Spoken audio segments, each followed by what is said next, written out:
Très bien, merci beaucoup. Bonsoir, très chers membres du jury, bonsoir, très chers participants. Merci de me donner l'occasion de présenter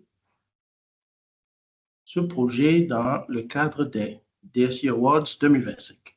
Je ne sais pas si vous voyez mon écran. Je me présente, on m'appelle Jonathan Darboux, je suis développeur web et je vais vous parler ce soir de PTPEX IA. Qu'est-ce que c'est, qu'est-ce que ça fait et comment est-ce qu'il fonctionne? Nous allons voir ça maintenant. Entre 50 et 100 pages pour un appel d'offres, une soumission d'appel d'offres général, et entre 100 et 200 pages pour un appel d'offres de PTP. Voilà la longueur des documents de soumission aux appels d'offres. C'est énorme. Et ça ne s'arrête pas là. Pour pouvoir produire ces 50-100 pages ou 100-200 pages, l'étude que nous avons faite, et d'autres aussi vont confirmer. Allô? Oui, l'étude que nous... Il y a un micro qui est ouvert. OK. Les études montrent que pour les acteurs du BTP, ces 100 et 200 pages représentent entre 120 et 240 heures de travail. Là où de façon générale, une entreprise, ça fait quand même entre 40 et 120 heures de travail. C'est énorme. Mais la question, c'est de savoir, mais pourquoi est-ce qu'on ne peut pas se simplifier la vie pour pouvoir générer un dossier de soumission à un appel d'offres, pardon. C'est ce que BTPEX IA fait. C'est pour ça qu'il est là. BTPEX IA divise par 3 le temps mis pour analyser, traiter et répondre à un appel d'offres, ce qui représente un gain de temps de 70%, puisque si vous divisez votre temps de travail par 3, ça veut dire que vous faites une économie de 70%. Et là, nous allons entrer maintenant en démonstration pour que je vous montre de façon pratique comment BTPEX fonctionne. Voilà, quand on arrive sur BTPEX, il dit « Bienvenue, je suis BTPEX, l'IA qui vous aide à rédiger des réponses aux appels d'offres BTP ».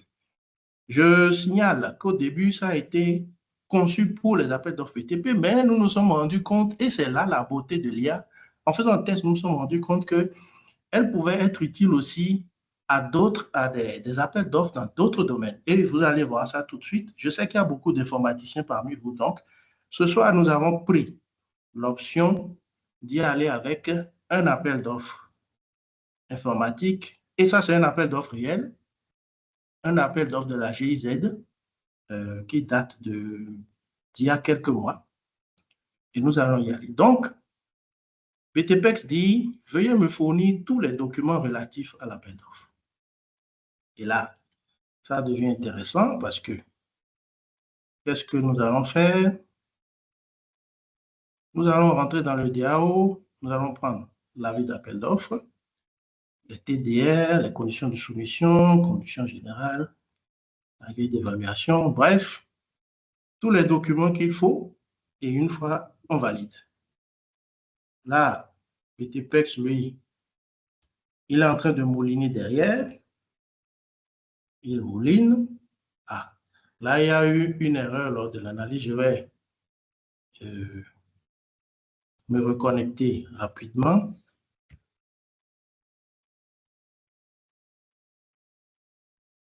Voilà, je reprends. Donc, l'avis d'appel d'offres, tout ça. Bon, je prends peut-être 4 documents là. Voilà. Là, on fait valider. Je pense qu'il y a l'appui d'appui, les techniques, conditions de soumission. Voilà. Quand il a fini de mouliner maintenant, il fait maintenant une analyse de ces documents-là. Le but de cette analyse, c'est de vous dire, ah, voilà ce que l'appel d'offres dit. Voilà les conditions de soumission et tout. C'est un genre de résumé qui vous guide dans le montage de votre soumission à cet appel d'offres. Donc, il continue à mouliner derrière.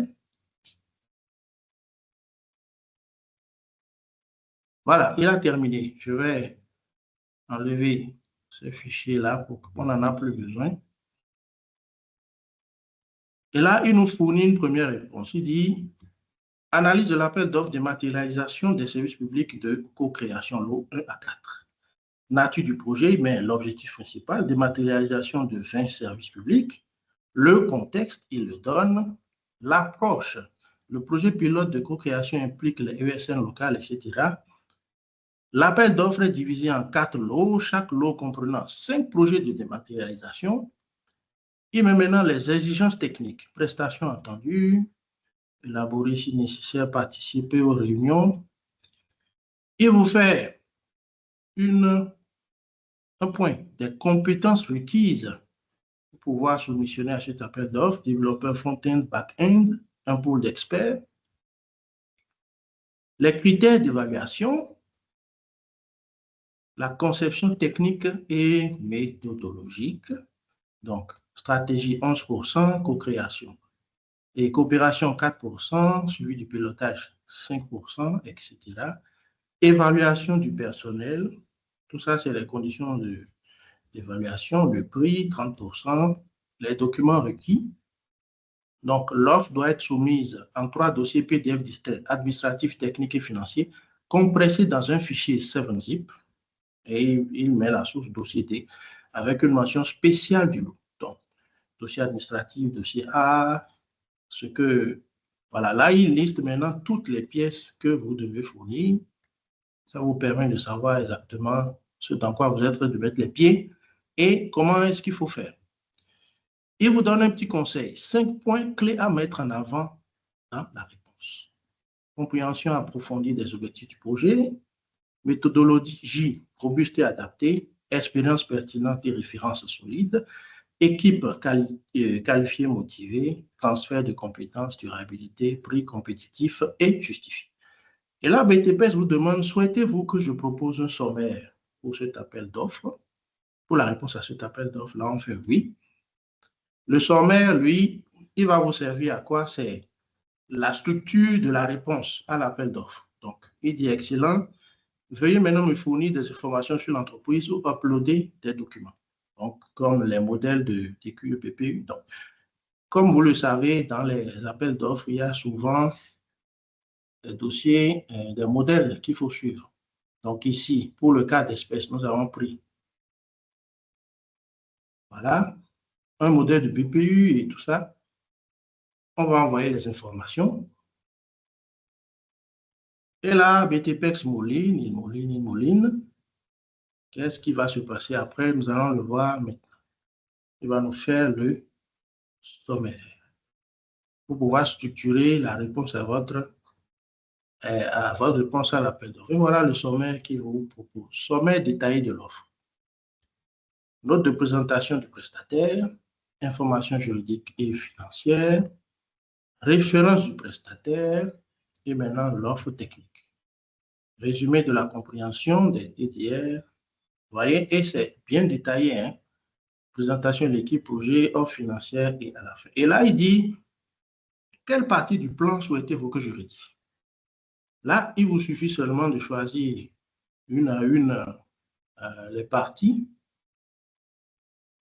Par exemple, je vais prendre, dans l'offre technique, je vais prendre résumé de la compréhension des termes de référence. Et là, je fais valider. Bon, je ne suis pas obligé de copier-coller, hein. Je peux même écrire directement ici ce que j'ai envie. Voilà, il me propose maintenant résumé de la compréhension des TDLO tel. Notre entreprise a minutieusement mandaté, etc., etc., et possède une compréhension approfondie, analyse critique et compréhension des objectifs, importance de la collaboration, exigence des techniques spécifiques, vous voyez, JavaScript, Node.js, tout ça, transfert de compétences, maintenance, phase d'audit et de diagnostic approfondi, plateforme de développement collaboratif, etc., etc. Là, vous avez gagné beaucoup d'heures. Si vous deviez vous casser la tête pour le faire, là, vous allez gagner beaucoup d'heures. Bon, là, par exemple, je vais prendre ceci, bordereau des prix unitaires, pour voir ce que ça donne.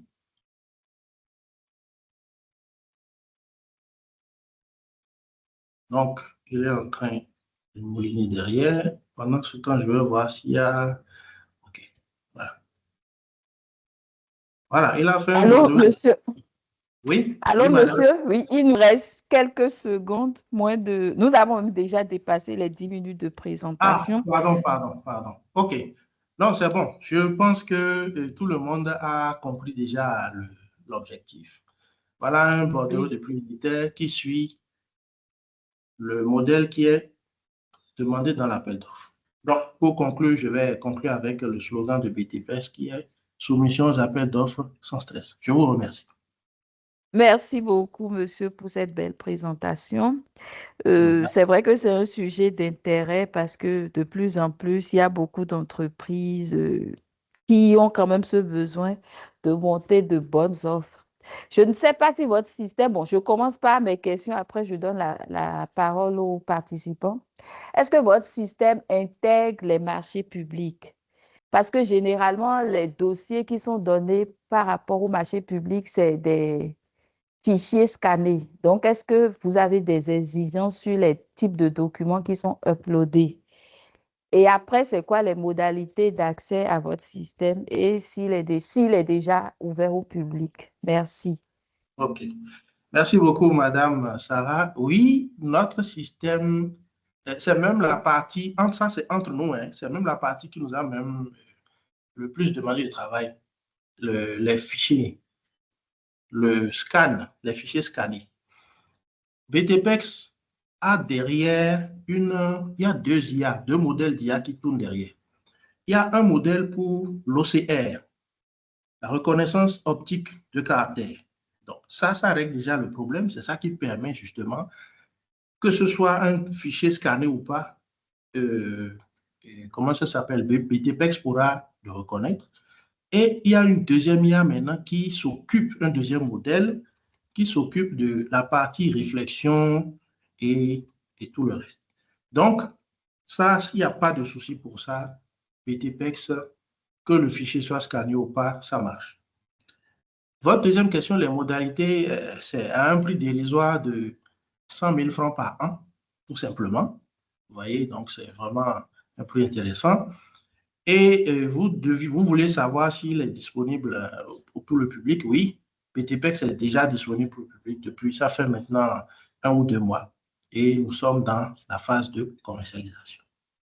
Voilà un peu ce que je peux vous dire. Merci beaucoup, OK. madame. Merci, madame. Chers participants, est-ce que vous avez des questions pour mieux comprendre la solution? Oui, une main levée. Monsieur Joseph Abal. Oui, monsieur Abalo, je suis tout oui.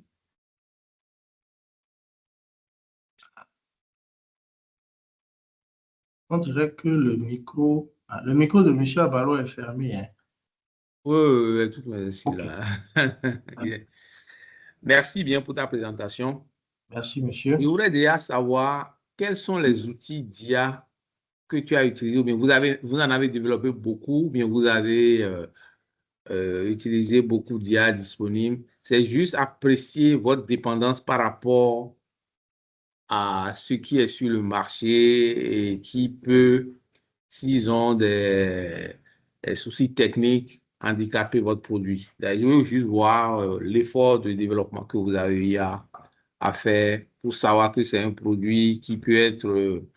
il n'y a plus de produits totalement indépendants, mais il faut voir le degré de dépendance de votre produit par rapport aux plateformes existantes. Merci. J'espère que on s'est compris. Oui. Oui, bien sûr, bien sûr. Je vous remercie pour la question. Ça prouve que vous êtes un sachant dans le domaine, puisque tout récemment, on a vu encore l'expérience avec Amazon qui achète down et puis voilà.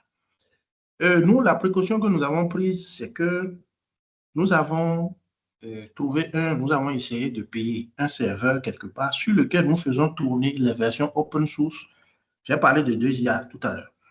Une pour l'OCR et une pour le raisonnement. Nous avons payé un serveur quelque part et ce serveur-là maintenant fait tourner, nous avons opté pour DeepSeek, OCR et pour Qwen. Donc, les versions open source de ces deux modèles-là sont hébergés sur le serveur en question et c'est maintenant à travers une API que ça fonctionne. Donc, sauf si le fournisseur, en tout cas le propriétaire du serveur chez lequel nous avons hébergé et fait tourner ces deux modèles-là, peut-être rencontrer des difficultés, bon, nous n'aurons pas à avoir ce problème-là. Donc, c'est la solution que nous avons trouvée. Elle n'est peut-être pas parfaite, mais c'est la solution que nous avons trouvée pour ne pas tomber dans la dépendance aux solutions les plus populaires sur le marché. Voilà un peu. OK. Donc, si DeepSeek tombe en panne, tu es handicapé. Bon, non, même si DeepSeek tombe en panne, je ne serai pas handicapé parce que j'ai pris la précaution de télécharger en fait le modèle open source de DeepSeek et d'aller moi-même le mettre sur un serveur. Donc, celui qui a le serveur sur lequel tourne DeepSeek, là, lui, on va dire que c'est un service qui est payant. Lui, on va dire qu'il est peut-être indépendant de moi, mais il est un peu il a intérêt quand même, tant qu'il me fournit l'hébergement et qu'il fait tourner le modèle dessus, à s'arranger pour qu'il n'y ait pas de problème. Je ne sais pas si vous voyez un peu. Non, non, je te suis. Oui. Voilà. Donc, en fait, c'est ce que nous avons fait. DeepSeek, lui, Okay. eux, ils ont leur propre API. Nous-mêmes, on a essayé d'avoir notre propre serveur sur lequel on a mis les modèles pour avoir nous-mêmes une API indépendante. En fait, c'est ce que nous avons fait. Donc, Merci. voilà. Merci beaucoup. Parce que la fenêtre DSIA Hot veut beaucoup primer l'innovation et l'authenticité, quoi. Donc, faites l'effort d'être... on ne peut plus être totalement indépendant aujourd'hui, mais Oui. autant que faire se peut, avoir vraiment une certaine originalité et éviter toute dépendance telle qu'on l'est depuis, quoi. Merci Oui. bien, M. Darou. À très bientôt. C'est vrai. Merci beaucoup, M. Abba. Merci, Monsieur Dabou, pour votre projet. Du courage pour la suite et Oui. parler de votre projet autour de vous.